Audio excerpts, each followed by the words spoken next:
Ladies and gentlemen, I couldn't think of a better person to be on the program to comment on this and, of course, to comment on some of the other spiraling situations around the globe than the great General Michael Flynn, former National Security Advisor, joining us live right now.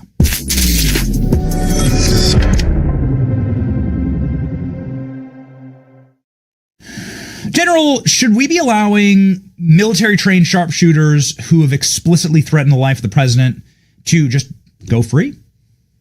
Yeah, Benny, I saw, a part of that last segment there where you were showing some of his online stuff. I've been going through that for years. The person that I think really needs to be gone after by the government, and I mean full force, is James Comey. I mean, there are nut jobs out there that we do have to be concerned about. I got to be concerned about them all the time, because if somebody spews hatred about me or says, all kinds of crazy stuff about me online, and it's been going on for years, wrongly, that what happens is, and those are people with big accounts in some cases. I mean, some big accounts. So they influence a certain dimension of America or other crazy places, that other crazy people, and they do cause these copycat, or they cause somebody to lose their mind and say, this guy's a traitor, so he's got to be dealt with, right? Jim Comey, I mean, I don't do that about people online. Jim Comey did that about the president of the United States. You showed that clip of Dan Bongino on Fox News, the morning show there. I mean, to me, and nothing has happened. And it's not just this with Comey. It goes back to when he stood up there in the summer of 2016 and talked about how he was going to let Hillary Clinton off the hook. And from that moment on, if you didn't know the mindset of Jim Comey, then by then at that moment, we now know the type of person that this guy is. His nickname's the Cardinal, the Saint, whatever. But Comey's he's the bad actor in this. And I know that the Secret Service went and questioned him. This guy needs to be brought in and really felt the pain of a potential indictment for making comments about the demise, about basically assassinating the president of the United States of America. There's no way in the world that Comey didn't understand what Deep Six meant. Okay, no way in the world. So, and there's no way in the world that Comey doesn't realize, having been in the positions he's been in his career, doesn't realize that copycats are going to occur. So, and that's where my energy would be at if I were in any sort of position of authority. Were you given any leniency by the FBI? Were you given any leniency by federal judges? I mean, were they did they play really nice with you? No, Benny, I'm telling you, I get it. I get it to this day, and because of what the Department of Justice did, what the FBI did, and then of course what the media then jumped on board to do, and the left-leaning media. I mean, I've been on the major cover of every single major left media outlet in the world. Okay, not just New York Times or Washington Post, the front page. I mean, cover of the Rolling Stone. I mean, and when you do that and you're called, certain names, there's a group of people out there that will always believe that propaganda, and that propaganda has continued. It's just like Trump. I tell people, Benny, that the only person that's been through a level of persecution, other than what I went through wrongly. I mean, the FBI, they lied about everything. The Department of Justice lied about everything. We now know, what Russiagate was all about.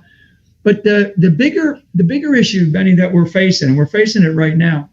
So all this business about assassination attempts against Trump, because his life is threatened constantly. And I want your audience to know, and anybody else that listens to these clips, the president of the United States of America, Donald J. Trump's life is threatened constantly. And it gets worse when you have former senior government officials in the likes of a former director of the FBI, Cardinal Comey, saying and doing and acting out the kinds of things that he acted out with putting this down. There you go. That's his time when he summer of 2016 talking about how Hillary Clinton needed to get, we weren't going to go after her. We weren't going to indict her, even though she did things that I know people that are in prison for doing much, much less. I mean, people forget the young man who who had took a photo in a submarine, basically a seaman in a submarine in the Navy, took a photo because he wanted to show his mom where he worked. You know, he went to prison for a year because they said, well, he took a photo of a classified, you know, I mean, and so the military put him in jail for a year. I mean, there's examples out there that I could go on and on about, but this guy right here is one of the most dangerous left-leaning Marxist members of this socialist movement in America. And he's at one of the soldiers at the forefront of it. So, General, it seems like we're going to go to war with Iran over an assassination threat to President Trump. I'm not saying that they did or didn't. I haven't seen any direct evidence that Iran is trying to kill President Trump. If I saw that, if you can prove that to me, then I'll be all for it. Because, like, I don't, you know, you're not allowed to assassinate the President of the United States, okay? But nobody's been able to present that to me. Nonetheless, here's the director of the FBI with direct evidence of a call, implicit or explicit, of an assassination to Donald Trump. And now here's proof of a series of military-level sharpshooter assassins who've then taken that call and have posted. Here's his mugshot right here. Federal authorities have said that this man is a trained military marksman, and he's calling for he's doing a copycat. Exactly what Kash and Dan said. Yeah. And so, like, if we're willing to go to war with Iran for unspecified assassination attempts on Donald Trump, why wouldn't we go after James Comey, like, with this implicit threat? Yeah, I mean, this is the frustration, Benny, that you're presenting right now, that millions and millions of Americans feel. You know, this is not just some you know, MAGA crowd on X. This is the sentiment of millions of Americans across this country, to include many who are sort of borderline. You know, they're not sure whether they're Democrats or Republicans. The American people are so tired of the lack of accountability by these government officials who have done things like what Comey is. Well, we're talking about Comey right now, and there's many others who have done things to this country and they've gotten away with it. So, you know, if there's investigations ongoing by the Department of Justice, fine. And I know that there are some. I do know that there are some investigations ongoing, but I don't. You know, I think the American people want to see action. And they need to be told. You know, one of the things in the military, Benny, that you do is you got to keep the troops informed. You don't have to tell them all the things that need to be, you know, that's happening behind the scenes with the commanders who are making decisions about what we're going to do or what we're not going to do. But you have to, as a leader, you got to go out and you've got to inform the troops. Here's what objectives are. Here is what we are doing. And this is my kind of call right now to take a strategic step back, Benny. I think we're in a place now where I firmly believe that the President of the United States, you know, because, you know, there's a lot of people that don't think Pam Bondi's up to the task. You know, we'll see what happens. Kash and Dan, you know, they're doing great. I mean, you know, they're out there trying to do things. We see a lot of action, but not the type of action that I think people are looking for, particularly the MAGA. And I'll call it the MAGA or America First mandate that put President Donald J. Trump into office. And that includes there's a lot of people that were left of center that voted for him. And they voted for him because he was bringing people in to do different things, like Bobby Kennedy, you know, make America healthy again. Bobby Kennedy's doing some things. So I actually think right now the President of the United States is going to have to get everybody out of the room, do some self-reflection. Maybe he's got one or two really, really critical people that he does listen to that will shut up while he's thinking. And when he asks a question, they'll give him good, honest advice. And he's going to have to talk to the American people. It's not a State of the Union to Congress to figure out whether or not we're going to get a budget passed. This is a state of clarity of vital national security interests at this moment in time, because we are in a, you know, it's this kind of stuff with people like Comey, and there's others out there that have done stuff. John Brennan is another one who I've been calling for, you know, to be held accountable for the kinds of things that we're doing. You mentioned Iran, you know, which is part of what I know we wanted to talk about today. But all of this is coming together to a head, Benny, because it's going to, you know, this period of time, this moment, and I'm talking about this week, these next couple of days, the critical nature of the historic moment that we are in. And this is where there's a lot of, and I still get around. I still get a lot of people that I speak to in this country. I've been traveling, up north, out west, and just the last couple of weeks to do just different things to do political things, to help people run for office or whatever. And so I get people that come up to me all the time. People need clarity from the boss. And so my thing is to sit there and to say in a quiet moment, Mr. President, that reflect on what it is that we are doing, that we need to achieve, and that what your plans are for this country going forward. And I mean that. I mean that in the most heartfelt way, because there's confusion, there's lack of understanding, there's a lot of propaganda. The left machine, the disinformation, misinformation, propaganda machine, I call it fifth generation warfare that we're in. The Chinese government is not, they haven't rolled over because of tariffs. They have not. So, yeah, so we are in a moment of where we require strategic clarity as to what our vital national security interests are here at home, number one, okay, America first, and then what are our vital national security interests overseas? Yes. Iran, Ukraine. This is a moment when the president, I think, he's going to have to do it. He has to do it. We can't wait another week or so to figure out with bombs and missiles. And, I saw last night where the Iranians fired a missile now with multiple warheads, which is a different capability that we have not seen. They've been firing these missiles that are just, sort of free rockets over ground type missiles, and they hit targets, and they're not even sure the Iranians aren't even sure what targets they're going to hit. They just know the distance that they're going to go and the azimuth that they're going to go on. Now they're firing missiles with multiple warheads. So that's tactical though, Benny. The West, the NATO West, what do they want? They're gonna talk about the Middle East as though we shouldn't be doing this. The United States shouldn't be doing this, but they're going to do a war in Eastern Europe with Russia. What we ought to be doing is figuring out ways to bring Russia back into the Western fold. There was a time when we thought about bringing Russia into NATO, and that's back in the 90s, and I know that for a fact.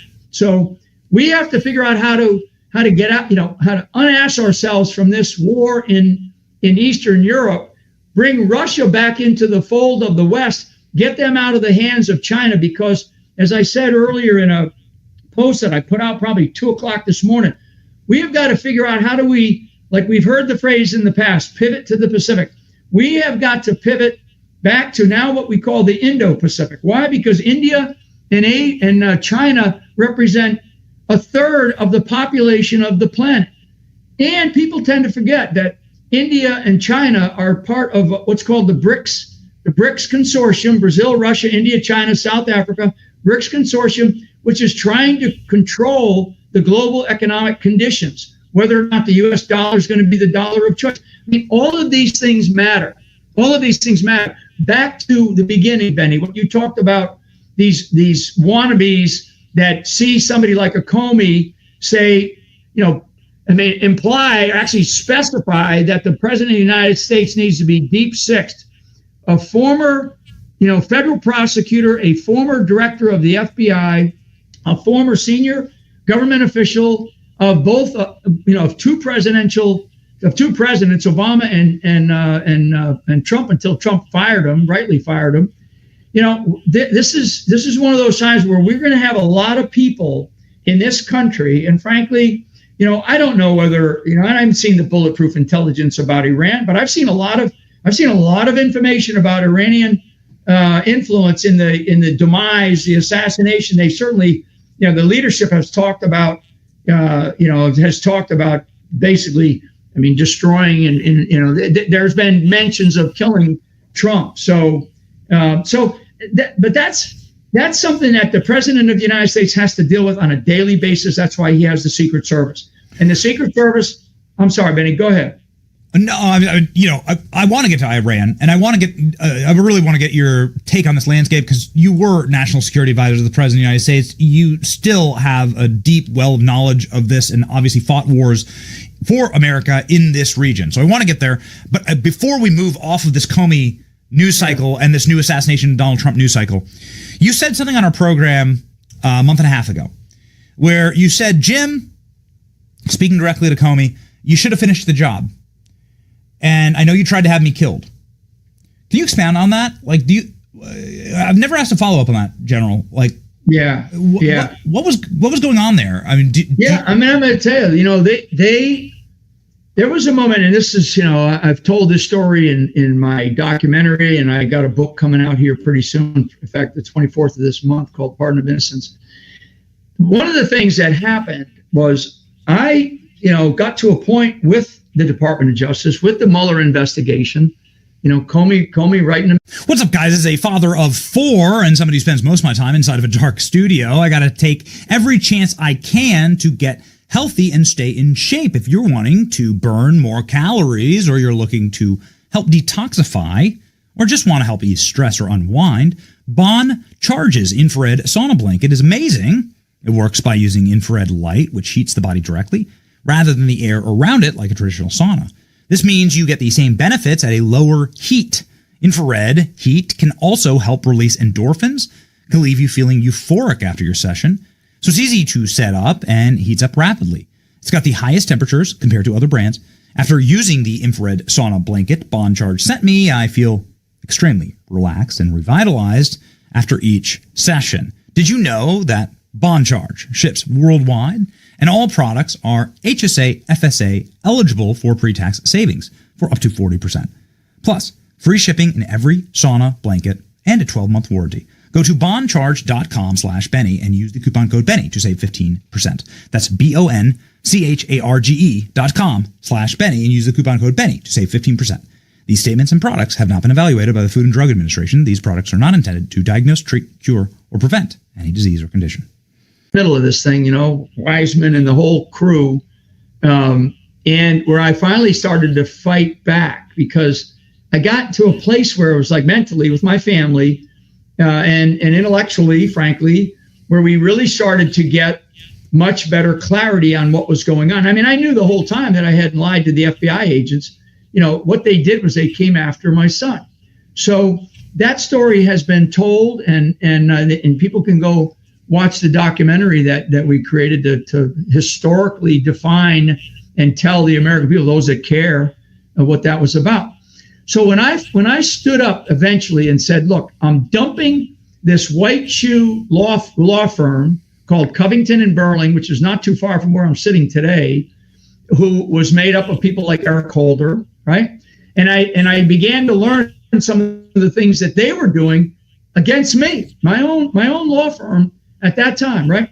And other people started to come into my life, very talented lawyers, not just Sidney Powell, who's incredibly talented lawyer, but others that were close and getting information from inside of the Department of Justice. And I stood there and I said, I'm done. I'm gonna pull my guilty plea and we're going to war. Okay. And there was about a 6-month period of time where there was an investigation of my case, and then my case, my guilty plea or my case ended up getting dismissed, which most people don't know. And I tell it in the documentary that President Trump in roughly April timeframe of 2020, before my case was dismissed, called us up, said, hey, if Flynn wants because he knew then, if Flynn wants a pardon, I'll give him a pardon right now. We'll end this thing. And I said, I said, nope, I don't want it. I said, we're at war. We are going to fight this because I know I'm not guilty. And everything that I did prior to plead guilty in front of a judge, I did it for a very specific reason, and that was to protect my family. So all that said, when they knew this, Benny, they knew what that conversation that Trump had with me, basically, not me, but through my lawyers. And that's the moment when they were like, oh shit, we're in trouble. We're in big trouble. And I'll tell you, I could see it online. I could see it. And even though I was off communications on social media for damn near 3 years, but I was not, I was paying attention, and I could see the hatred and the spewing of basically vicious threats to my life rise. I could see it going up. And then all of a sudden, when my case was dismissed, it went crazy. It was like a skyrocket. And now I see, even now, up till now, I see that there's sort of, they have to be paid people. They got to be paid because, or they're just so nutty. They're so crazy. Kind of like the guy that you were describing here. That was he basically joined in what Comey was wanting to do to the president of the United States. So these were people that were online that were starting to make threats against my life. And now all of a sudden, instead of just being a guy that took, had my case dismissed, had to fight it through, I ended up having to get a pardon because the judge, a very vicious, evil judge, would not let go. And when that judge didn't let go, he was doing the same thing that Comey did. The judge, by not letting go, was making it as though Flynn is a bad guy. Flynn is a traitor. In fact, the judge even said on the stand, on his bench, could he have been tried for treason? I mean, there was nothing in that. There was nothing that was ever said about me, about with using that word. But when the judge did that, he all of a sudden, he didn't put a target on my back. He put one right on my forehead. And man, I'm going to tell you the number of threats to my life. So when that stuff happens and they do it deceptively, they lie and they provide this propaganda and this misinformation because, the bigger issues, and it's something that I've always known, Benny, and I want your audience to know this, and I tell this to the American people, wherever I go, whoever will listen, we're in the midst of a Marxist revolution in this country, and Barack Obama is the guy that really initiated it. And there was a decision made by his administration to create these conditions and then to bring Hillary Clinton in. She would take it for another 8 years. And Benny, you wouldn't be around, to have the great audience that you have to do the things. And I damn sure wouldn't be around. So that was the intent, the strategic intent. That was the strategic direction that this country was going to go in. And walks in Donald J. Trump. President Trump, whatever reason, whatever people want to think about him, he gave up everything. He gave up a very cushy, and people can call him what they want to call him. The man is like any man. He's imperfect, right? He's got faults. He's made mistakes. He's done things that are maybe, that he will sit there and go, geez, maybe that was a bad decision. He's had people around him that weren't so good, but I will tell you, the one fabric that I know from the very moment I met him in August of 2015, just a couple of weeks after he came down that escalator, and I got a call to come meet with him.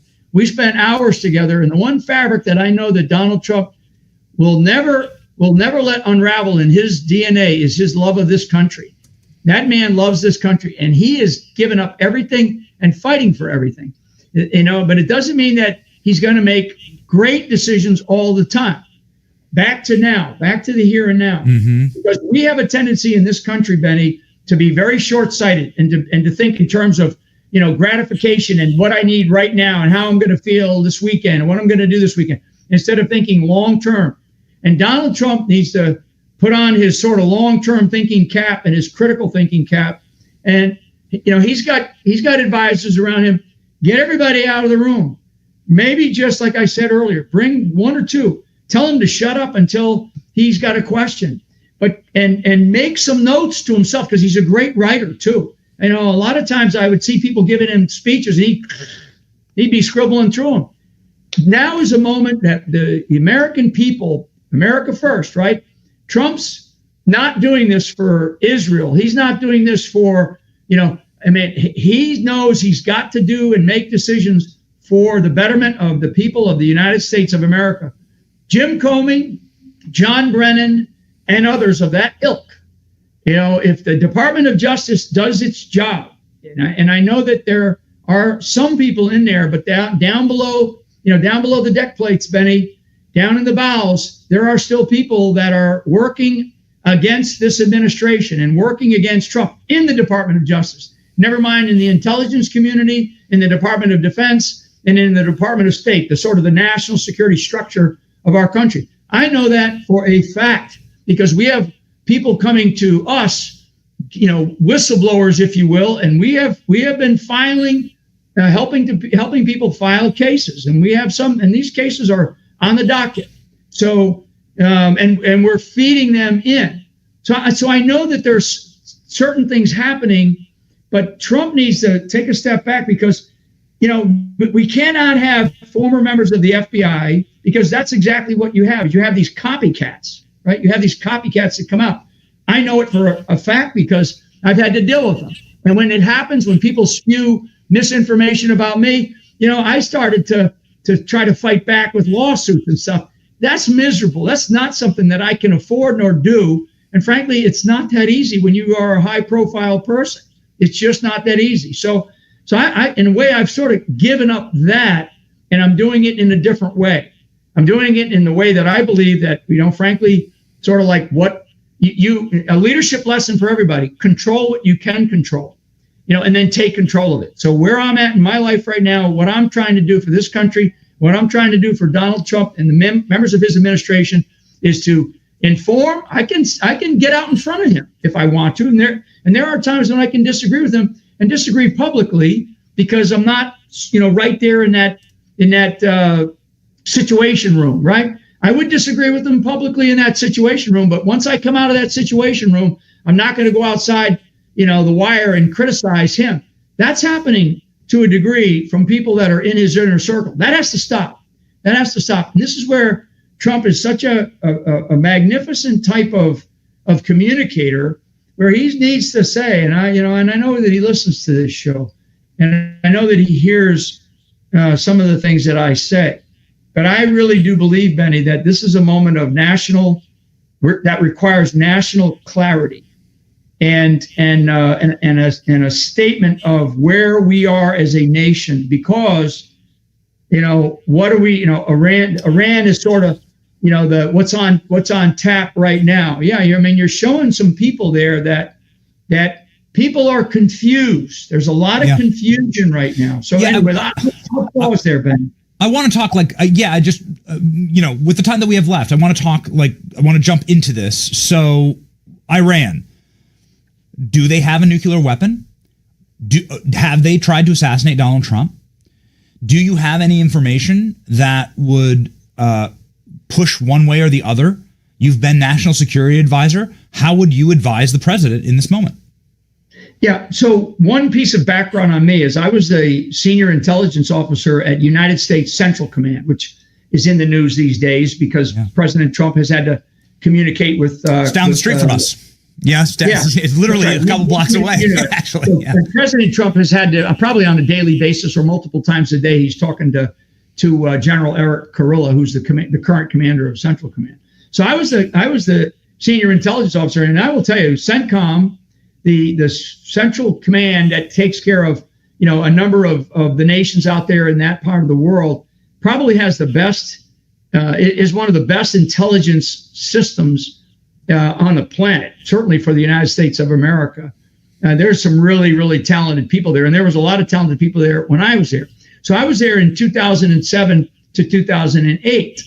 And at that time, we were observing what Iran was doing. So when you think about Fordow or some of these other places, Arak, they're building those things at that time. So we could actually see the ongoing construction of those, of the depths of them, all the kinds of things that we know that they have. That was 2007 to 2008. And I had been doing this, Benny, and I'd been in Iraq for 3 years prior to that with the most advanced special operations capabilities in the world, Iraq and Afghanistan and East Africa. So I'm paying very close attention to Iran because Iran was killing our soldiers in Iraq, particularly with these explosively formed projectile EFPs, right? These IEDs. So I give your audience that background because this is not some place that I'm just sort of coming in from the bleachers, right? I've been at this for a long time. So to answer your question, Iran was beyond 60% enriching uranium, which you can actually create a not so capable, but still you can have a capable nuclear device at that level. People will say, nah, it's bullshit. No, it's not. It's not. What you want is 90%. But once you get past 3% enriched uranium, you can move very quickly, like rapidly. And they had the ability, you got to spin the centrifuges. I don't get into all the technical stuff, but people can go look it up. But once you get to that point, and I think Rubio made a great comment the other day, you can get to weaponizing one of these ballistic missiles. So the technology to marry nuclear capabilities with ballistic capabilities, and then the technology to put it together, the Chinese have it, Russians have it, North Koreans have it, Pakistanis have it. I mean, all those countries are aligned for the most part with Iran. So it's not like, and the Iranians are pretty smart people. They've got, we're seeing great engineering prowess, particularly military engineering prowess from the Iranians right now with all this ballistic missile capability. I mean, they're the ones that provided the Houthis ballistic missiles that can fire the Houthis. I mean, these guys are like shower shoes and bathrobes firing from desert locations, and they're launching rockets all the way into Israel. The Houthis, okay, a surrogate Iranian terrorist organization, almost took out a U.S. aircraft carrier basically in the Djibouti, Saudi Sea of Arabia area. They almost took out a U.S. aircraft carrier, the Houthis. So when we think about the sophistication of Iran, they are very sophisticated on the assassination. I do believe that the Iranians are behind an assassination attempt or attempts on the president of the United States. I feel I'm very uncomfortable with things that I become aware of people in Mexico, people in Venezuela, and the Iranians had a long-term relationship between Tehran and Caracas, okay? And there's been a lot of movement of aircraft, certainly back and forth over many, many years.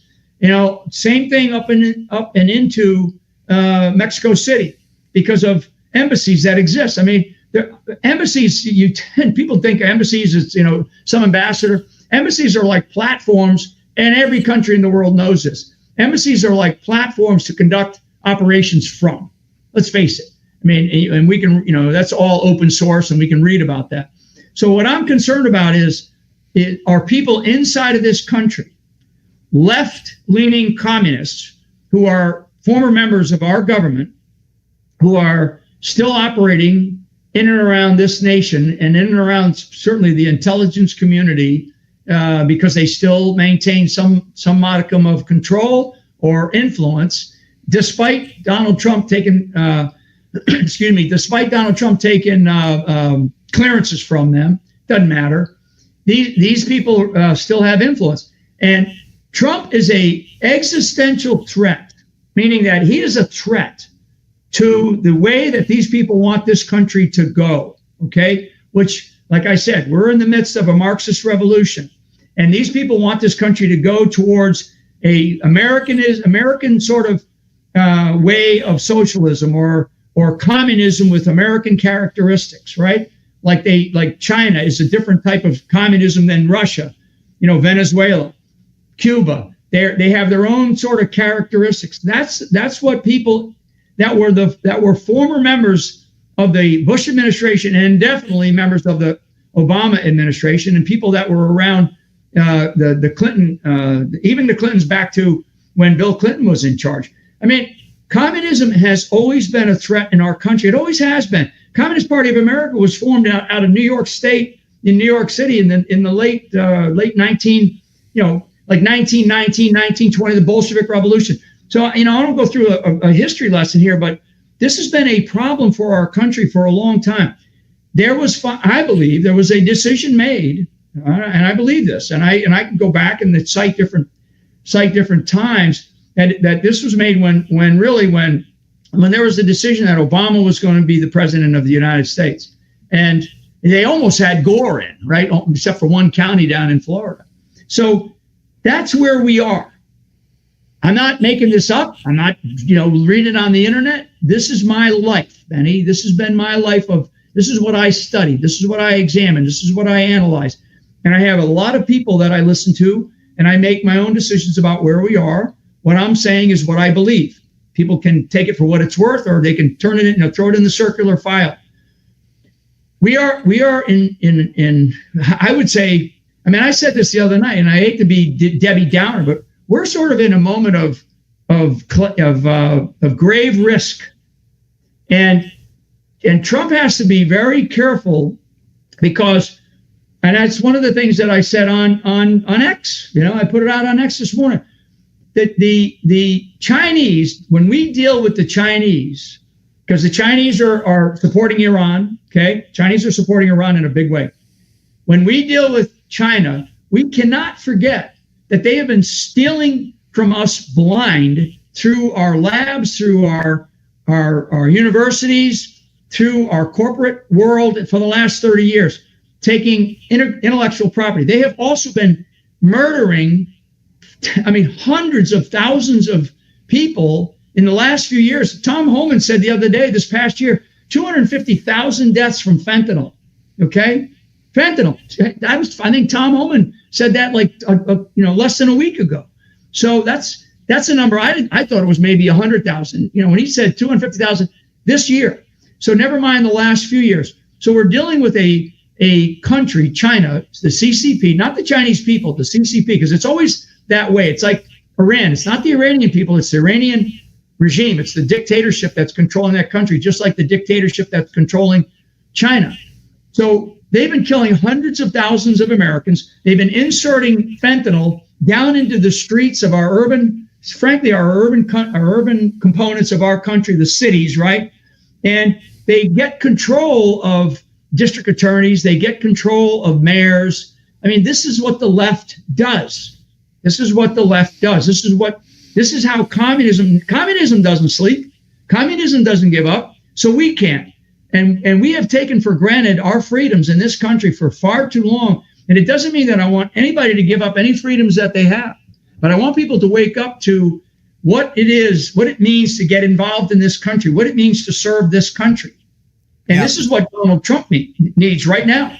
Donald Trump needs every single American who believes in our Constitution, who believes in our rights, who believes in the future of this country, who wants to squeeze another 250 years out of our existence. That's what Donald Trump needs, because he's one man and he's got monumental pressure and weight on his shoulders, right, of the weight of the world, right? And I know that he's totally focused on what needs to be done, what's best for America. All these other people that are out there whining about the Middle East and whether we're going to get more involved or whether we're going to get involved in the Middle East. Hey, folks, let me give you a little secret here. We're involved in the Middle East. We pay billions of dollars to every Arab country there. Billions. We give them weapon systems. We give them training. We give them education. We give them access to our country, every Arab country. We do the same for Israel. Israel happens to be an ally versus a partner, which is a much differently defined relationship. And so Israel is a democracy too. Israel is something that, all this stuff about Zionism and Jews, it's all bullshit. If we don't stand right now with them, and I'm not like a guy that's going to sit there and kiss anybody's ass, okay?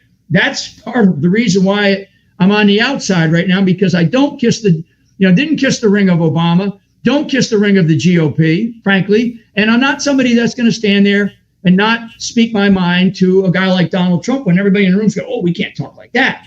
No, there's only a few people that probably do that, and I'm one of them. And I'm not to pat myself on the back, but to say, look, we are in a historic time right now, and either we're going to continue this moral decline, and I mean moral in a very precise way, because the Christian community and the faith-based community in this country has, thank God that they sort of came back in this last election, because like Trump says, too big to rig. I mean, there's going to be so much information, and like Cash put out the other day, he released some information about the election of 2020, right? And I said a week or two after the election of 2020, there was foreign influence that we knew of then, but nobody wanted to say anything, right? Everybody started to beat us across the head and shoulders. And Trump's own team, inside his own team, inside the White House, they were telling him, give it up, walk away, nothing happened, you lost. You lost to brain dead Biden, right? And he was brain dead then. So I've been living this, Benny. I've been living this. You've been living it. others who, who play in my world, which is the world of national security and what's best for this country. And we are, so I appreciate you giving me time to just go on my diatribe here, because we need a real clarity out of President Trump. And I, he's going to do it whether I say it or not. He knows he needs to do it. He's a big boy, Our major contention here, General, is that nobody voted for regime change in 2024 in the Mideast or for another forever war. Also, nobody wants Iran to have a nuclear weapon. I think that's totally that's a absolutely acceptable worldview, right? That you have to thread a needle here, and I think President Trump's doing his best to thread that needle. Yep. However, the nuclear bomb already exists here in this country, which is 20 million criminal aliens, many of them terrorists, some of them perhaps splinter cells or black ops teams that were brought in here by our enemies. They're already here. We have a neo-Confederacy in these blue cities and blue states that are bucking federal law on immigration and refusing to hand over their criminal aliens. That's a brand new Confederacy. That's a new civil war. That's happening right now. We have a Republican Congress that refuses to codify President Trump's agenda and are too weak to even defund NPR. And we have like major problems here at home. Yeah. And so that is the contention of this program. That is the contention of this show and this audience. Is that like I want to focus on that.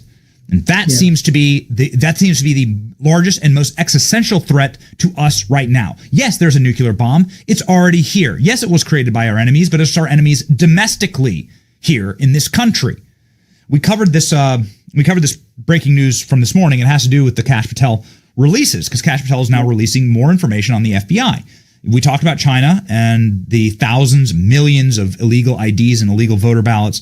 Here from Miranda Devine this morning, FBI emails reveal to the Post that the Biden DOJ had an absolute obsession with piling on Trump charges. And he goes through these absolute rat bastards who are just constantly looking at going after Trump for recording with the J6 prisoner choir.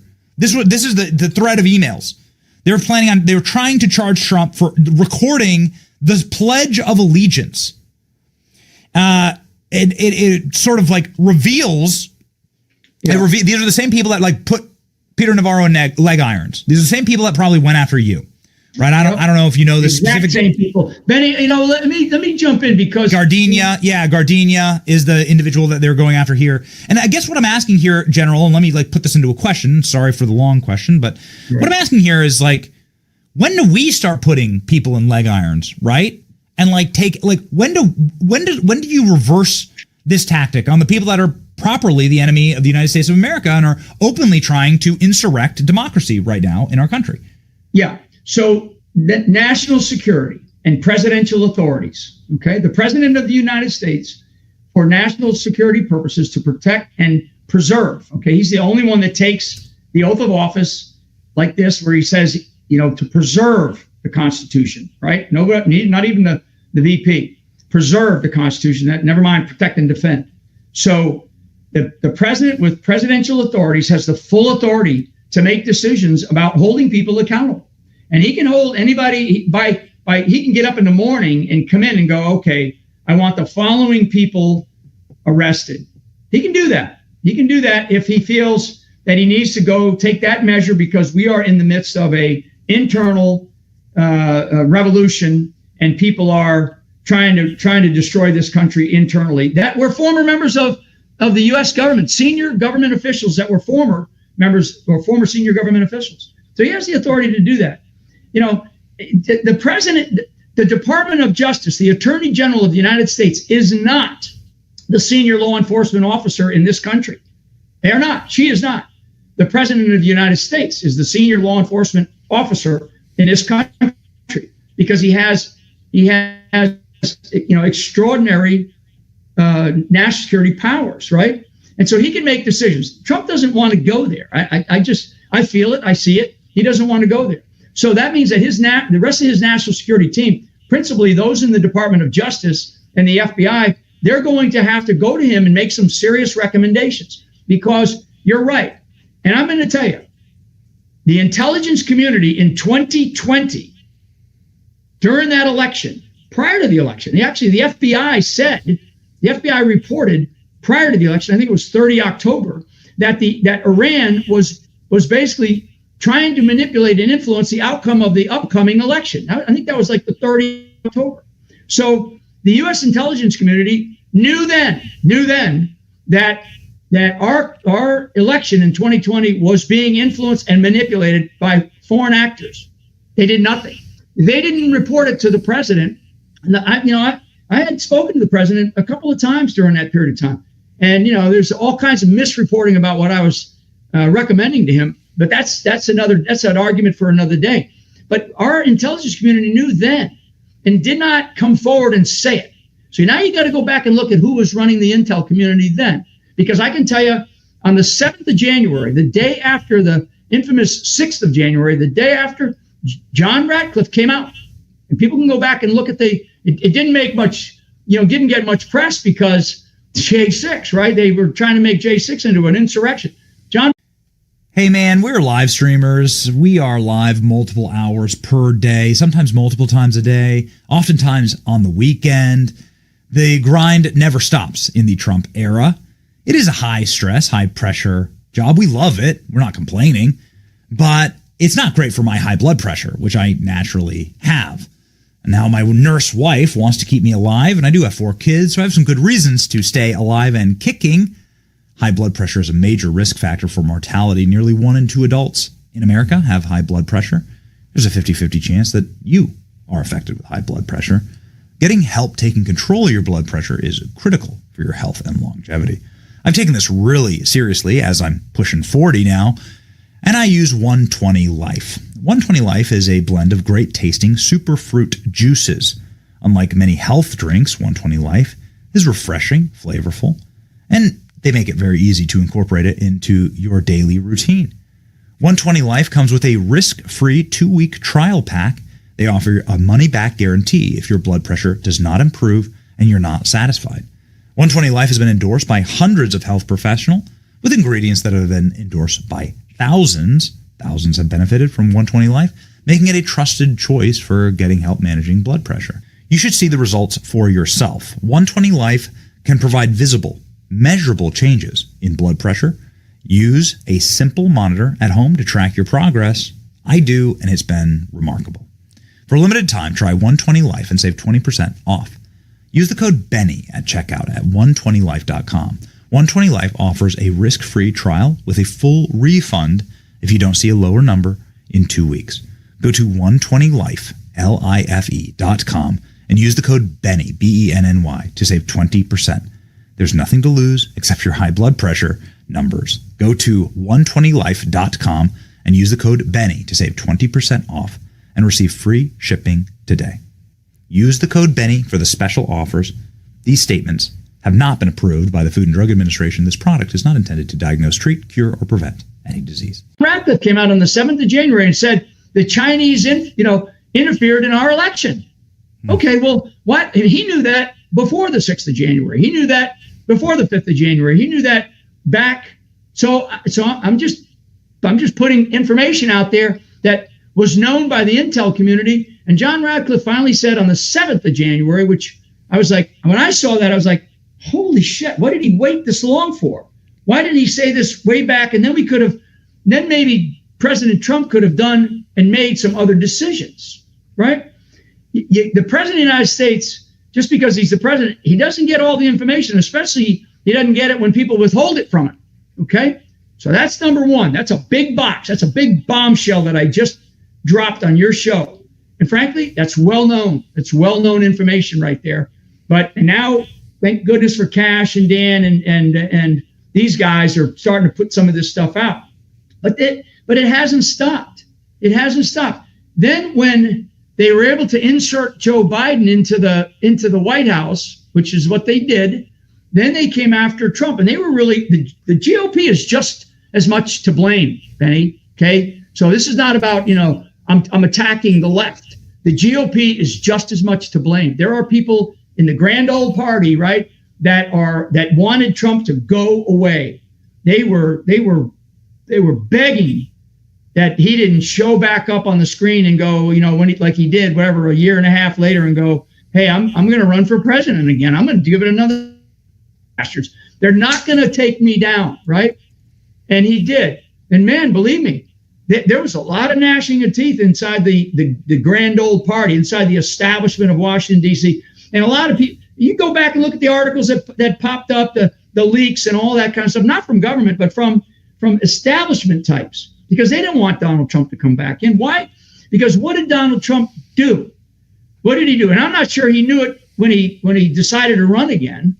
What he did, though, he's exposed, and frankly, this is where I'm a big fan of Elon. And I could argue about what Elon has said in the past and his past, but the Department of Government Efficiency so exposed a level of corruption, and it's not just coming from the left. Okay, the corruption is all over Washington, D.C., which is where I'm at today. Okay, it's where I'm at today, and if I control what you can control and take control of it. What I'm trying to do is I'm trying to help in my own little way, in my own little world, continue to expose this corruption.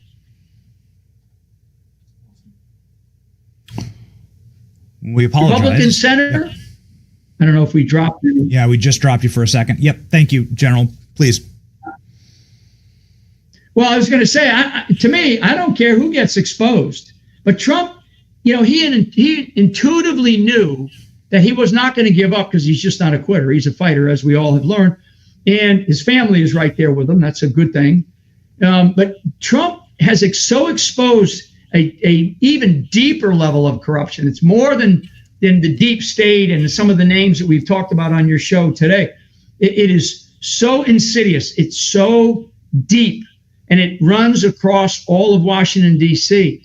I was up in Capitol Hill a week ago, and I went and I met a friend over at one of the clubs, right? And I was sick to my stomach sitting in that room because I'm looking around and I'm saying to myself, God, man, these people don't get it. They don't get that we are at the edge of losing everything. And this man that you're showing right now, those executive orders, Benny, those executive orders are only as effective as those who carry them out. And if those executive orders are not being carried out, and if there's nobody checking, there's a thing in the military, like I'm sure in any business, but definitely in the military, what gets checked is what gets done. And so the president of the United States signs off on an executive order, shows everybody in the world, here's the executive order. Now that executive order has to be what's called promulgated all the way down to the ranks, right? To the lowest GS government servants, to privates in the Army or privates in the military, down to the lowest levels, the most junior levels of our government. Who's making sure that that's happening? Because I can tell you, Pete Hegseth is overwhelmed. I'm fans of all these guys, and I'm trying to do my part to help them. Marco Rubio, Tulsi Gabbard. I mean, all this noise about Tulsi Gabbard. Tulsi Gabbard is effective. Is she got all the requisite skills and backgrounds? No, but she is somebody who has the ear of the president and has, I still believe, the trust and confidence. I hope that she does, because we cannot give up. Don't listen to the noise. But I have a lot of time for these people because they listen. They listen. And I believe that particular testimony where she talked about Iran not having nuclear weapons, to me, and I believe this, and I'll say it here, I believe that was a setup, because she's only a couple of weeks into the job. So she's taken, what the smartest people in our community, in intelligence community, say about, something, and she presents it, right? Until she can get in and figure out what's going on and actually build a team around her that she can trust. Below the level of people at the top, so the cabinet officials, a couple of others who have been put into jobs below that level, most of those people were put in by Obama, and then they were strengthened during the Biden administration, meaning they added more people around them, right? In what's called senior special government employees or highly qualified experts, different types of government employees that are not just GS, government servants, right? Or senior executive servants or senior intelligence service, right? These are different components of the government that not a lot of people understand. I do.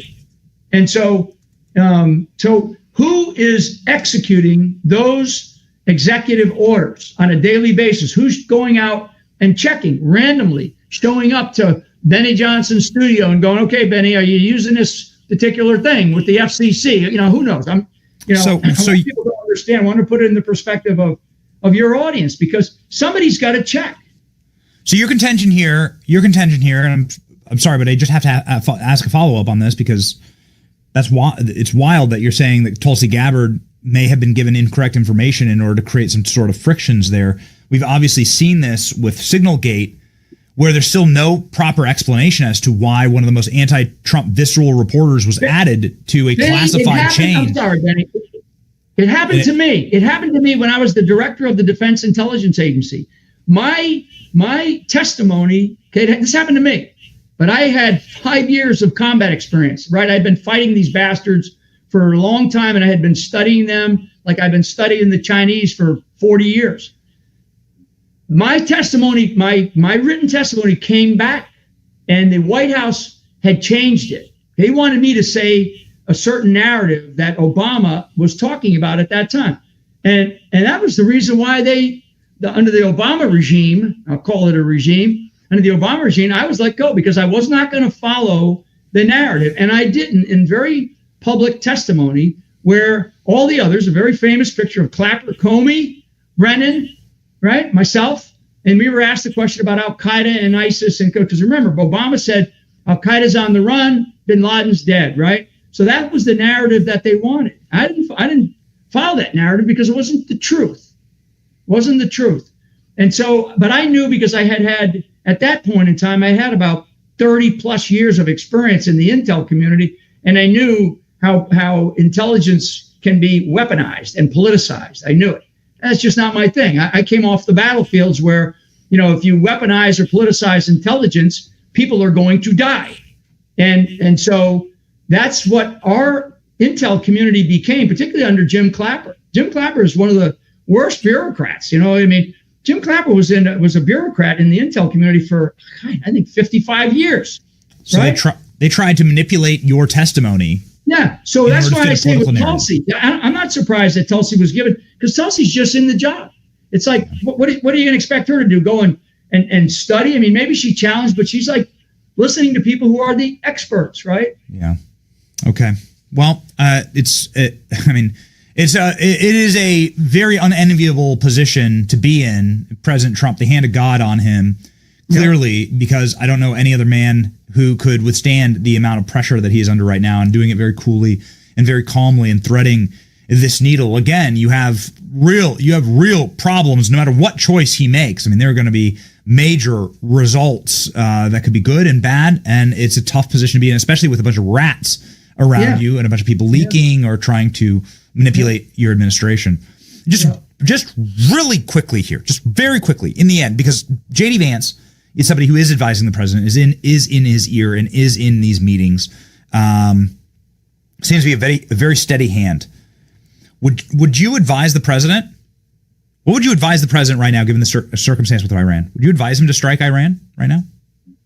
No, I wouldn't. I would wait the one thing that I know about warfare is that I can tell that the Israelis are on a very methodical and determined campaign, military campaign, with a series of objectives, a series of phases, and they're likely into well into their second phase of this operation, of this campaign, from a military campaigning perspective.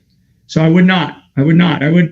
It's kind of like in warfare, Benny, the best plan has the most options right up to the last possible minute.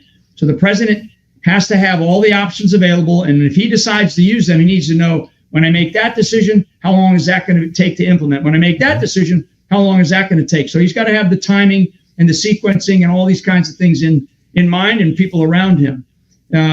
So I don't think right now is the time. I do, as I look at what the Israelis are doing, because Israel doesn't want army divisions and boots on the ground. What we all want. I want the Iranian people to rise up. And guess what? For those, because they'll listen to this, Benny. The Iranian people know that 50 years of existence under a dictatorship, the other aspect of what Trump's got to think about, and this is where J.D. Vance comes in very handily, it's to continue to pull on the president to make sure that he doesn't lose focus of why he was elected president of the United States. Back to something that you said, a while back there about where there's a nuclear weapon right here in this country right now, right? I mean, and there is. So I think that those steady hands around him, and I would say that Trump's probably one of the most steady because of the kinds of things that he's done. There are times when I felt like, God, I wish Trump would just do this right now, something that he could have done inside the country, right? And that has to do with accountability, but another day.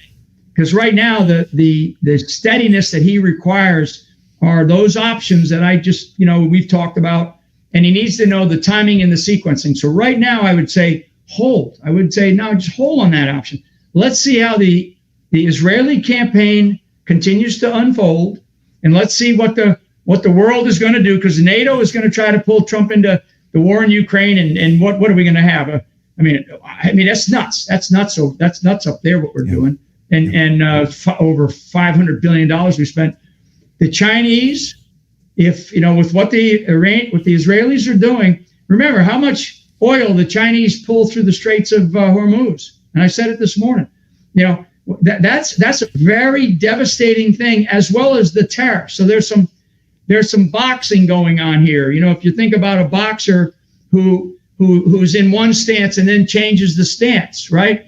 Trump is able to be that adaptive in his ability because, frankly, the United States of America still has, and that's what I want. That's kind of how I want Trump to think. But I do want Trump to come out to the American people and tell us with some great clarity where parts of his head are, where America needs to be thinking. What are the objectives that he is still seeking, given the mandate that he was given by the American people? You got to keep the troops informed, Benny. Yeah. Well, we would love that. We had there was some fake news the other night about President Trump making an address to the nation. We were locked and ready at the studio just in case that happened. We feel like that's probably going to be something that occurs and that happens. And I also hope that the president has the Ayatollah welcome to the White House. I really do. I sincerely look forward to that meeting. I can't wait for that. It'll make Zelensky and the South African president meeting look like child's play. Could you imagine, turn the lights down? I want to show the Ayatollah something. You don't own the cards. You don't own the cards. You know what? Trump crossed that blue line in South and North Korea too. That's right. Hell yeah, man. That's my favorite Trump moment. He'll never be able to, no matter what, as president, my favorite Trump moment obviously is fight, but my favorite Trump moment as president is him walking into North Korea. That's the strongest thing any president's ever done in my lifetime. Period. Yep. That's exactly right. Oh, I love it. I can't wait for the Ayatollah meeting in the Oval Office. That'll be it'll be amazing. Thank you, General. God bless, obviously, whatever work you're doing there in Washington, D.C. If you're right there in the heart of the city, we have a feeling you're cooking with something.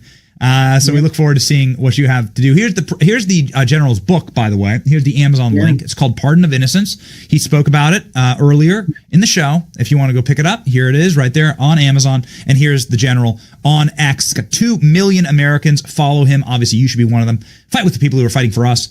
And nobody fights harder than General Flynn. Yep. Godspeed. All right, Benny. God bless. Thanks for the time. Thank you.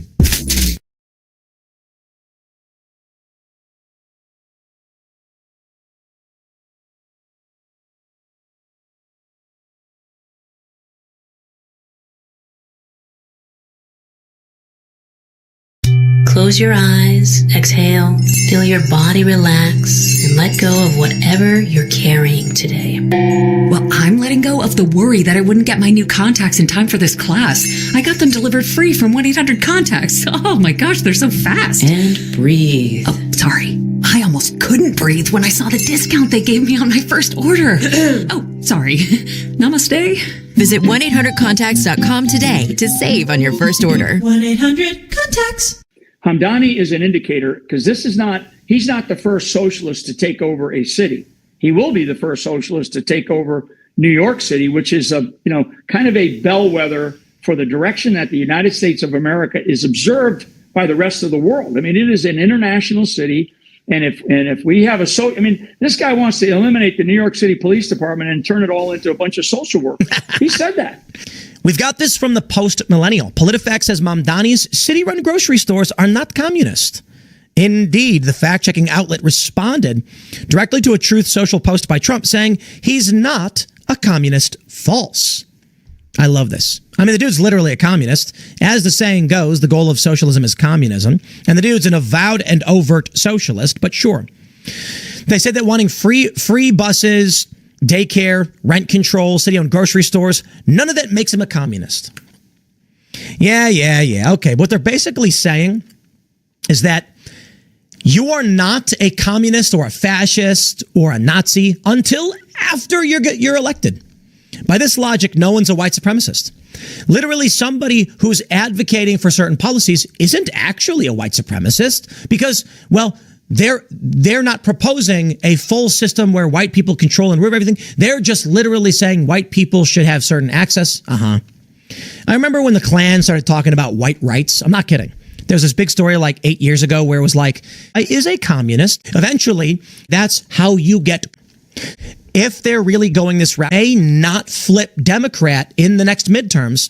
To us about this and absolutely, it's a great day in America. It's good. American. It is. We're a week away. Hold on, I sure can. Grab the interview and get it all set up for you, and he's going to talk to us about this and other things. We got it booting up right now. General Flynn, can you hear me? Hold on, I sure can, Tim. There you How go. you doing? Good. I can hear you. Thanks for joining. Absolutely. It's a great day in America. It's good. Great American. It is. We're a week away from the nation's birthday, so I'm excited for that. But in terms of this communist guy winning in New York, I don't know that it's a good time. What do you think? Oh my God! So I've been pinging some friends of mine that could be in contention for New York City mayor, and I don't think it's Curtis Sliwa. I don't think it's Curtis Sliwa at all. And I think his name has popped up. He actually ran before, got beat by Adams. I don't think Adams can win as an independent. I think if Adams was smart, he'd go to the New York GOP, maybe even call up the president and say, "Look, I'll jump to the Republican Party." Wow. If they'll have him. No, I'm serious. I mean, we cannot have this guy. And since the last few days, people have sent me old videos of this guy saying other things. I mean, some of the things that this Hamdan guy has said, they're just so outrageous.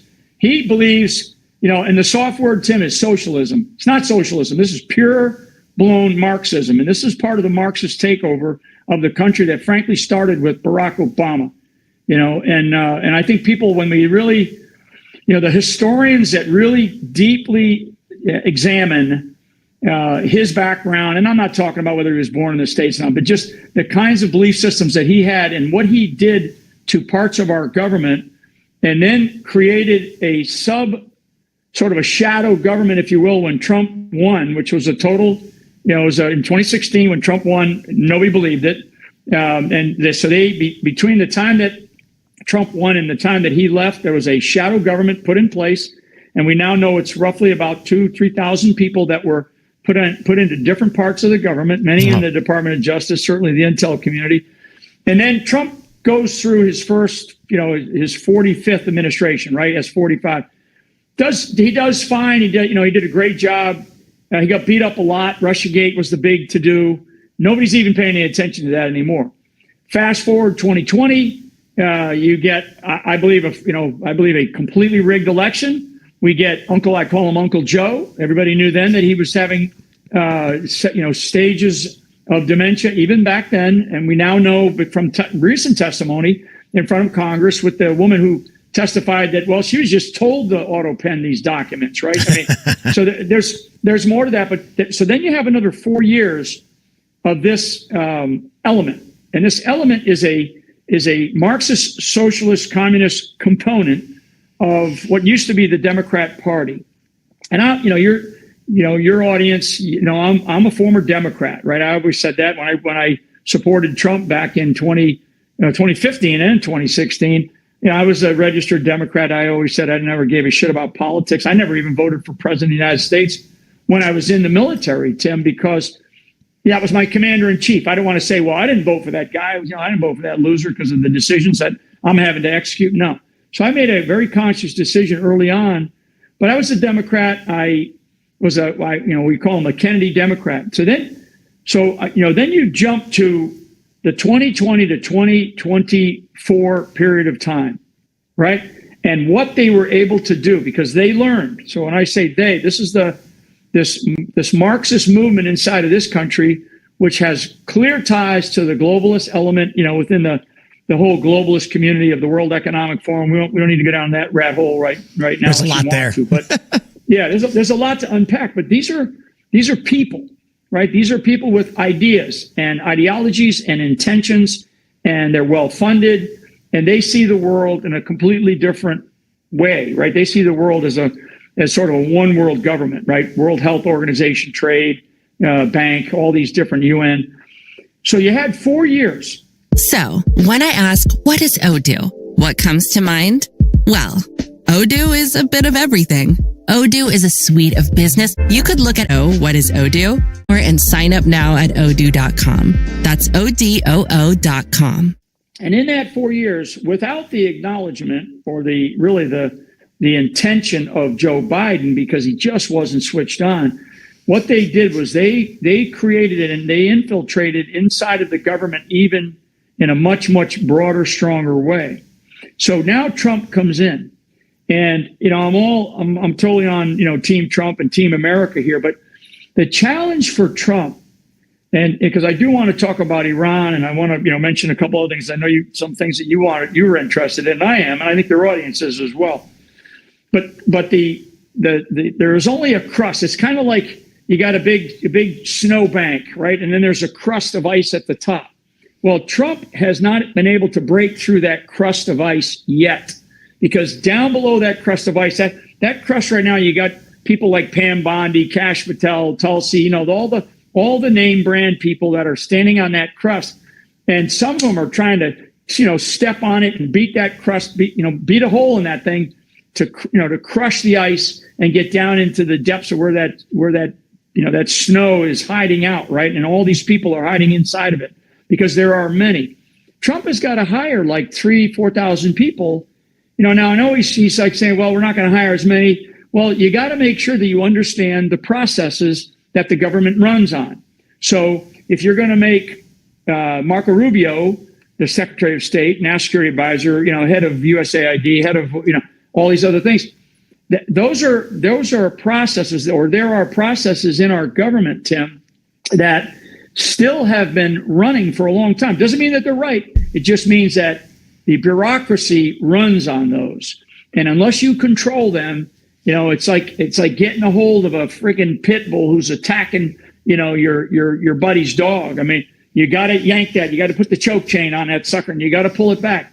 I don't think that there's been enough choke on the bureaucracy that has been put in place, not just under Obama or Biden, but over the last 16 years. So it does seem, I think a lot of people agree, to kind of make the point on the Zohran Mamdani thing. He's not yet mayor, but it's just right. A lot of people are seeing this trend as continuing of socialists are getting more traction over communists. I would say there's no reason not to just, that's the end goal for all of what they're doing. And then at the federal level, this is where we hope the counter comes into play. A lot of people feel like not enough has been done. I see these tweets all the time. Right. It is still a little early. I mean, it's been 3 to 4 months for some of these appointees. I've heard rumors that we'll start seeing some arrests of some individuals, maybe midsummer. But I think a lot of people are really worried that we're not going to see it. And like you're saying, Trump isn't able to break through that crust actually to the deep state, and it may just be surface level. Yeah. So Hamdani is an indicator. Okay, let's talk about him specifically, and then I will address why this is so difficult for Trump. Hamdani is an indicator because he's not the first socialist to take over a city. He will be the first socialist to take over, New York City, which is kind of a bellwether for the direction that the United States of America is observed by the rest of the world. I mean, it is an international city. And if we have this guy wants to eliminate the New York City Police Department and turn it all into a bunch of social workers. He said that. He wants to tax white people. Yeah. So Hamdani is an indicator of what has already occurred across our nation in many other mid-sized and large cities, and certainly even in some governor's mansions in certain states, like Tim Walz, the gal from Michigan. I mean, these are people who they're clearly on the socialist, spectrum. So that said, those are indicators. That means that our country is shifting in a way that I don't think we truly realize it, and it's really shifting pretty quickly too. And I saw a stat yesterday, which I found fascinating. It was out of Byron York, for those that follow Byron York, during the bicentennial, which was 1975, 76 timeframe, 1 in 21 Americans were foreign born, 1 in 21 at the bicentennial. Here we are 50 years later, right? 2025, right? And it's now 1 in 6, 1 in 6. So what they do is these are people that come from other countries, and they don't necessarily, they want to come to America. They say, well, I love America, but they don't assimilate well. So Trump is dealing with a cultural shift in our country, and where a lot of them go to is they typically go to, now we're talking the last 25, we're talking a generation, Tim, right? A lot of these people, they end up working inside of government, local, state, and federal. And when they get inside of the government apparatus, and then when you have leaders who are intentionally behind them, I can tell you the Chinese are intentionally behind the infiltration of the idea of socialism and communism into the fabric of the United States of America. That's their plan. Hell, they wrote that plan back in the early 1950s. It became declassified in, I think, 1996. Then they wrote a book about irregular warfare and how they're going to fight this without firing a shot. So these are the big shifts that are occurring. And that stat that I saw yesterday blew me away. 1 in 21. Now it's 1 in 6. That means that there is a cultural shift and the immersion of people in this country who kind of looked at it and said, guys that look like me, guys that look like you, and said, well, geez, no way could we ever become a communist country. No way would people do that. Yeah, it could happen overnight. And so when you look inside of the government and you look at the policies that are implemented by administrations, and frankly, we've had more quote unquote Democrat administrations and we've had Republican administrations, and the Republican administrations like Bush for 8 years. What did we do for those 8 years? We fought the war in Afghanistan, maybe rightly so for a little while, should have gotten out of it way back then. And then we went into Iraq on a lie. The biggest, to me still, as a former military guy, the biggest strategic mistake this century to date was the decision to attack and remove Saddam Hussein. Huge mistake. Now, is that water under the bridge? It is not, because it is affecting everything going on in our country today. So going forward from those decisions that were in your lifetime, in my lifetime, in the lifetime of many in your audience, we are still experiencing that. So we're still engaged in the Middle East. We still have a bureaucracy that has turned into they desire socialism more than let's just face the numbers. Look at the numbers.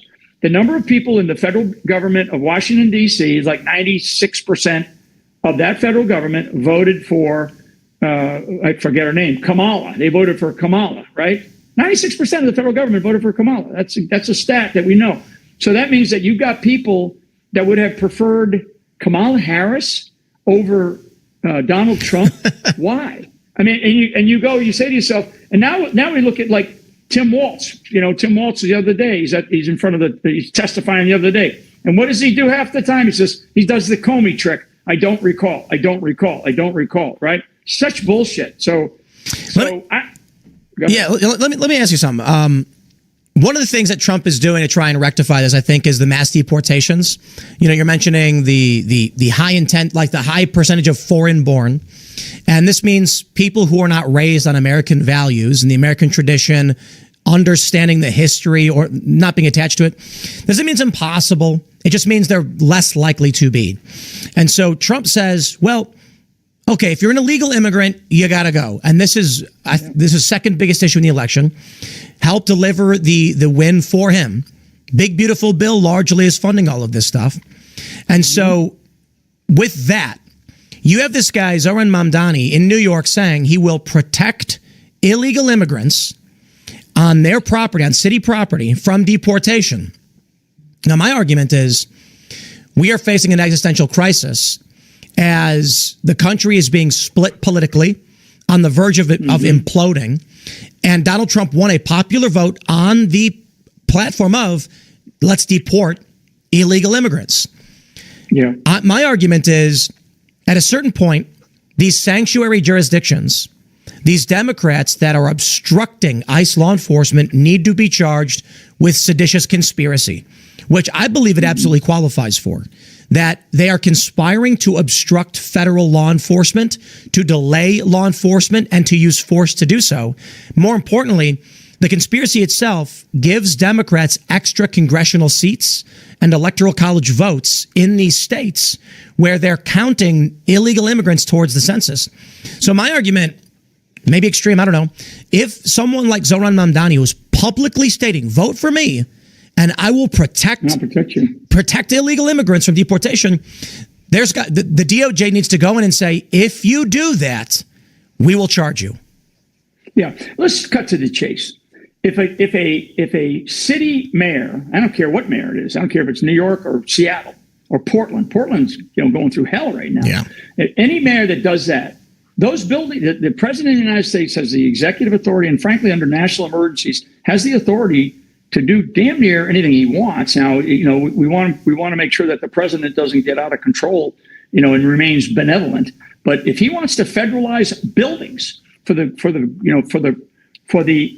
protection of our Constitution, right?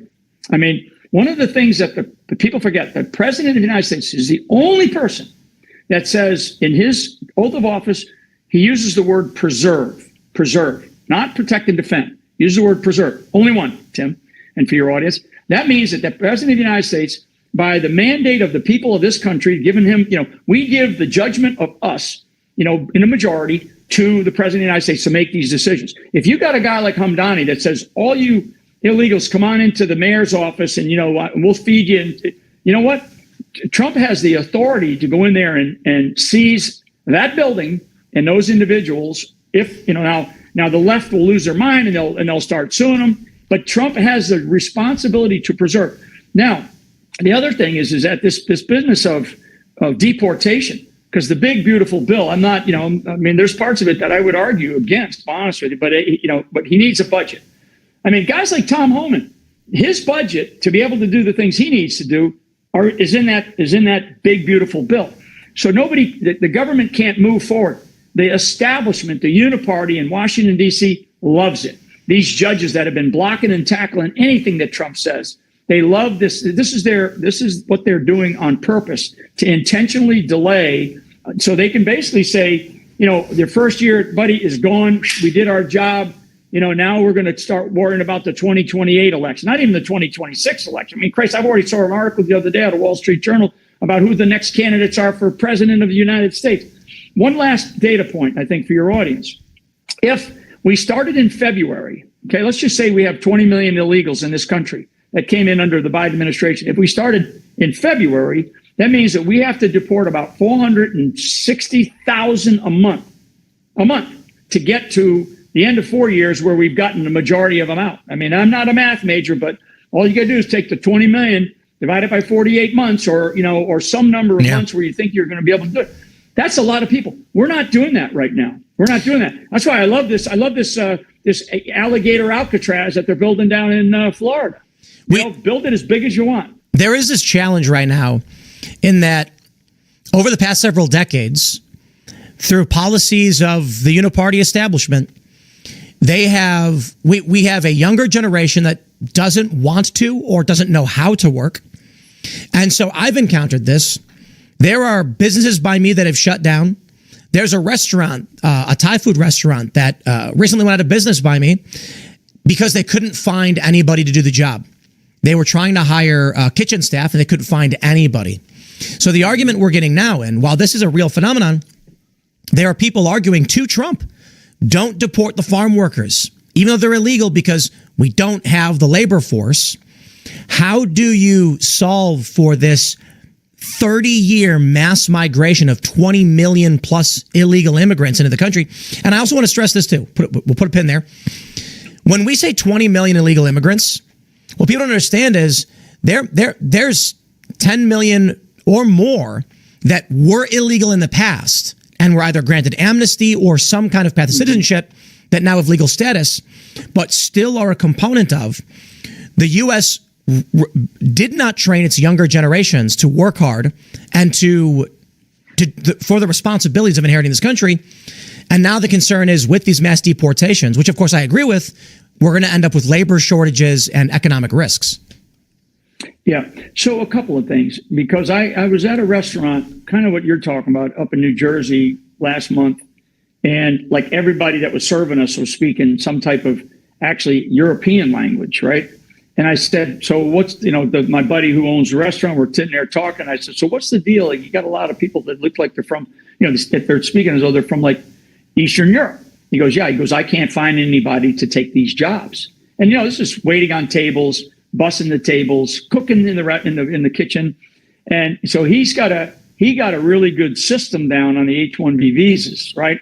So there is something there, and I think that probably the smartest person, certainly in the administration, is Stephen Miller on this kind of issue. Oh yeah. But so that system particularly for small businesses that need some type of labor to work in their businesses, whether it's farming or whether it's restaurant work, that system has got to be fixed and it's got to be figured out. And instead of taking you got somebody on an H-1B visa for I don't know, a year, 6 months, whatever the time is. I'm not an expert on that issue, but that to me seems to be a valid requirement, and it was created for that purpose, and I'm fine with that.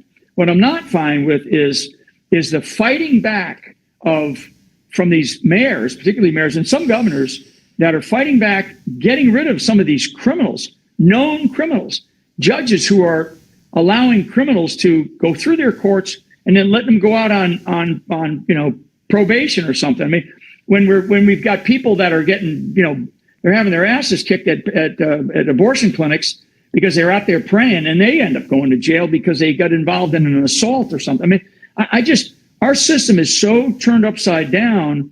So there's got to be something to where we fix that. That's a system that's been going on since I was a kid. I mean, we've had a visa work program for a long time in this country, and it's worked. I mean, I'm from up in New England. I'm not from like Arizona or New Mexico where you get the farm workers, migration workers coming across every year. I'm from up in New England area where we always had guys in the fishing industry, right? You got guys in the fishing industry. They'd come in, they'd get their visas updated. They go back home for a little bit, then they'd come back and they'd work the lines again for another 6 months. I mean, so it's been going on a while. We've got to fix that. But you have people, back to the problem, and what Trump needs to do, I think. The problem is you have people inside of our government, never mind those that are on the outside pressuring, but you have people inside of our government that are slowing everything down. They are delaying every single action. When Trump sits there and he does this, signs an executive order and he does this, right? Everybody sees him do this. I love it. Every time he signs an executive order and he has some guy on his team says, well, this executive order is to keep people out of the country. The problem is you got to then have somebody checking that executive order is being executed, right? In the military, we use this phrase, what gets checked is what gets done, right? So the commander, I've been a commander at different times. If I don't like tell people, hey, I'm coming down to the loading dock today, or I'm going to come into the motor pool, or I'm going to go out to the training range. Because if I do, everybody's out there making sure that they're shining up the dog and they're shining up the pony, right? No, you have to have somebody who just shows up and checks to whether or not that executive order is being implemented at the lowest level. Because if it's not being implemented at the lowest level, I guarantee those in between what we used to call the bars and the stars, right? The captains and the generals, between the bars and the stars, somebody is either usurping your authority, meaning they're undermining your authority, or they're basically not, they're saying to you, I don't give a shit what you say because you're only going to be around for a little while. So do we need to see mass firings ASAP? Because I'm down. I love the Doge stuff. I want to see more. Yeah. I wish Doge, so yes, that's what I would like to see. I would like to see a lot more inside of different departments, particularly in the Department of Justice, Department of Defense. I mean, the intel community is so rife right now. And actually, Tulsi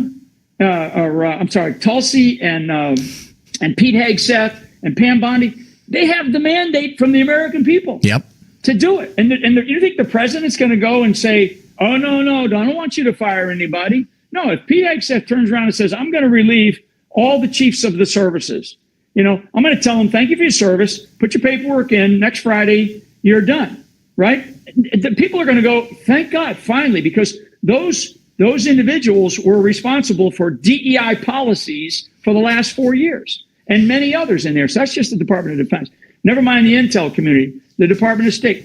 All of these organizations, the Veterans Affairs side. I mean, I'm a vet. I haven't really seen any real radical change in our veterans policies or issues. I just haven't seen it.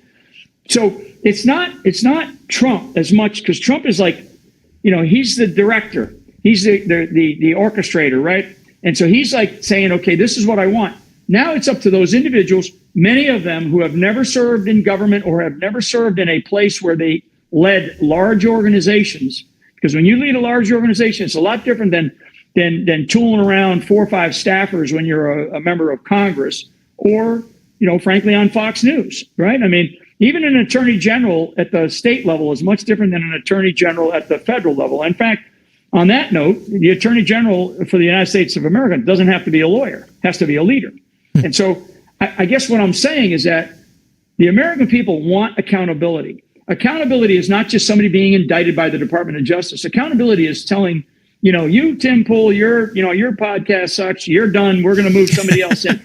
I mean, nobody, of course, I'm facetious right now, but you know what I'm talking about. The American people, the majority that gave this president a mandate for the idea of crushing the deep state once and for all. Because if he doesn't, and I know that there's some things in play, but it's like there's a momentum, right? There is a momentum that occurs, and that momentum, I can feel it. And it kind of, sometimes I feel like this past week, Trump had some victories, right? But now you see the Ayatollah's fatwa, right? The fatwa. I know we're not going to get too much chance to talk too much about it, but don't believe these people when they say, "Oh yeah, we're ready to have a peace deal." Don't believe them. Don't believe them. Even when somebody in the government says, "Hey, we're squaring that away. We're following the president's orders," that's total bullshit. You better go down. You better have somebody who's loyal to you, knows what they're looking at, and they go down into the bowels of the institutions, plural, and they see whether that stuff is being executed. If it is not, then the president could say you have the authority to get rid of them, or go to the secretary to say move out, or you come back and you tell me, and I'll make one phone call to secretary of whatever and say you're not doing your job. I'll give you a week. I mean, we are at that point because socialism and communism is here. It is here. We've seen some great stuff on social media, actually, from people pointing out that some of these bad actors are getting jobs, are getting appointments, they're getting promotions. And then we've actually seen Trump rescind or these people end up getting terminated. So I know he's listening. I think paying attention. The challenge is just that there is a gigantic mountain of corruption and only so much time. But General Flynn, I do appreciate you joining me. Do you want to give any final thoughts and then let people know where they can find you? Yeah, I mean, so I'll shamelessly promote my book, Pardon of Innocence, that just came out this week, and it's actually number 1 on Amazon right now because of the great work by people. Yeah, here's what I want people to understand. Trump is paying attention to us. He's paying attention to the I call them digital soldiers, right? Trump is paying attention to social media. He's paying attention to our voices. And so when people complain about something or bitch about some appointment or something, he's watching that. And so what we've got to do is we've got to leverage this alternative information warfare that we are involved in. I call it 5th generation warfare. We are involved in that. And Trump is paying attention. So when we all do come together in that world, we can actually win these battles. And believe me, President Trump is paying attention, and he knows that he's got so much time to do the things that he needs to do. So, we need to stand behind him, but we need to demand execution of those executive orders that he has put out by those leaders that are sort of his first line supervisors, his first line commanders, right? Well, where can I do appreciate you coming in and sharing your insights. Where can people find you? GeneralFlynn.com. People can go to GeneralFlynn.com and or follow me on X at Gen Flynn, GEN Flynn. Right on. Well, again, thanks for joining. We got to get you back in the studio because we have a lot more to talk about, obviously, but not enough time. So, but General Flynn, it's been an honor. Thanks for hanging out, and we'll see you next time. God bless. See ya. Take care.